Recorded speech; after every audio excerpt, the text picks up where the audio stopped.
အားလုံးပဲမင်္ဂလာပါဗျကျွန်တော်ကိုစောပါဒီနေ့ကျွန်တော်ရွှေစည်းကုံဖေရရဲ့ရွှေချရန်12ဌာနအကြောင်းလေးကိုကျွန်တော်အနည်းငယ် sharing လုပ်ပြီးတော့မှာဖြစ်ပါတယ်ခင်ဗျာ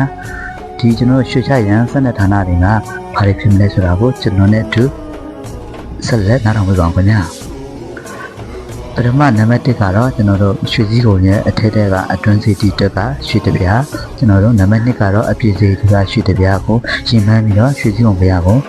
ကဲမှာဖြစ်ပါတယ်နံပါတ်3ကတော့ရွှေတက်ဆိုးနဲ့လို့လည်းခေါ်တယ်ကိုစောနဲ့လည်းခေါ်တယ်အဲ့ဒါကတပြား